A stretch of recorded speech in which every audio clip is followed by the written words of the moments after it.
When you look at the landscape right now of education in this country, what's the first word that comes to your mind? It's not a word, it's a phrase that Brian Stevenson helped a lot of people to appreciate, which is that systems work as they're designed to. Ooh.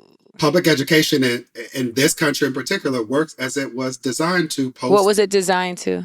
post industrialism. Public education was designed to sort and select students into predetermined job classifications on the back end, right? So prior to But the I think industrial, I feel like I've known that as like a theory, but like that was a practical, like planned out.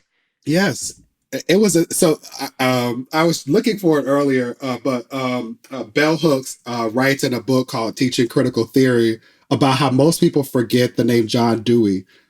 John Dewey is responsible for public education in our country and how it's designed. And he looked to what was going on in Europe for a lot of it. So two things that are important. Prior to the Industrial Revolution, schooling was reserved for the rich.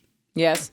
Everybody else needed to work, right? Right. After the Industrial Revolution, where you had factories popping up and literally entire industries changing, you needed people who could do those jobs. Yeah. So public schools were created to prepare people to do those jobs. And in its crudest forms, schools were designed to sort people into being managers or workers or people who are going to service the workers. And that Or prisoners.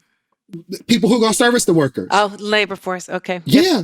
People, whether we want to call them prisoners or frontline workers or whatever, it's people who service the workers who are often invisible until they're not, e.g. the global pandemic or e.g. white supremacy, right? Like that system still exists to this day.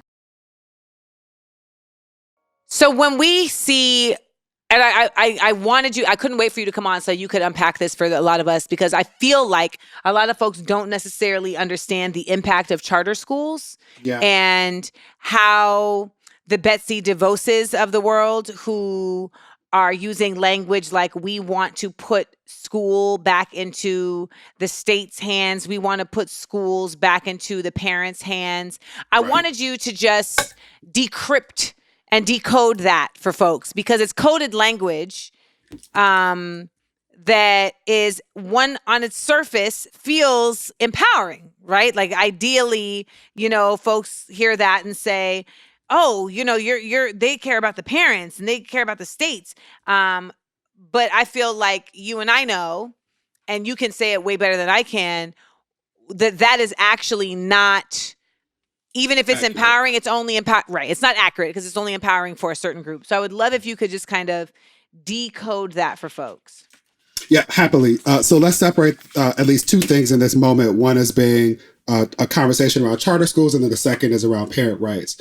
Okay. So charter schools emerged as a trade-off where public schools, so let me be clear, charter schools are public schools. They're public schools that have a charter. A charter is simply an application that one files before a Board of Education that says, I will do these things. And the trade-off was, I'll do these things and get some flexibilities with increased accountability and outcomes. So this is important because the trade-off, a lot of people forgot about, right? And just focus on the flexibilities, right? But it's supposed to be, you get flexibility. So charters have the ability to hire and fire faculty in ways that are different than a traditional public school, non-charter school. They have the ability to augment their calendar. They have the ability to raise funds. They have the ability to do things that the research and praxis showed limited the ability for traditional public schools to be effective, in particular for certain members of our community. Low income, poor, Black, Brown, Latinx, Native, Indigenous, people concentrated. There's another book by Massey and Denton called American Apartheid. But this is about how we're forced into neighborhoods. Also, Marcus Hunter, another Columbia grad, wrote this book that I'm looking at now. Black City Makers is the name of it. He looks at Du Bois's research. But all of this to say that like cities are formed in ways that help to facilitate these systems. And charters were supposed to get these flexibilities, and they were supposed to show better outcomes at lower cost. Okay. The challenge with charters is two things at least. One is most focused on getting all the flexibilities without better outcomes at increased cost. So then you saw people, and this is why people reference like gaming the system, kids getting pushed out of schools if they otherwise might threaten their ability to achieve at the levels in which they say they're going to achieve.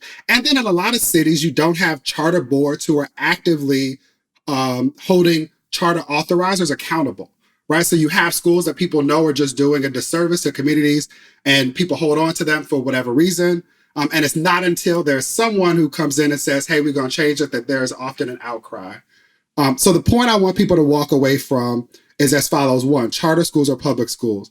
It's like nails on a chalkboard when people still talk about them not appreciating that. The second thing is that charter schools only work when there's a focus on the flexibilities and increased outcomes or accountability. Right. The third thing, to your point about Betsy DeVos, is that, and then I'll move to parents' rights in this regard, is that there have been people who benefit from white supremacy, people who uphold white supremacy, and people who have worked to destroy democracy and have used charter schools as the place to do it. Before Betsy DeVos was appointed by he who shall not be named to lead the Department of Education, which she was unqualified for, if only for the reason that she never went to a public school, didn't have kids that went to a public school, never probably stepped foot on a public school. But what she had done is invest billions of her own dollars, US dollars and dinero, into destroying charter schools, into weakening them, into but to what end? To the end of taking the money that charter schools would otherwise receive and then having her friends get those accounts to then operate those charter schools, to operate businesses that are supposed to support those charter schools. So just fraud. Fraud to the extent that educational malpractice should be a thing that is tried in the court of law, but it's not, especially not under this current Supreme Court or the courts that have been stacked by the Republican right over the last 3 decades. But yes, to the extent that in the medical complex, we would never tolerate a hospital or a group of medical providers continuing to provide services to a community of people and those people die.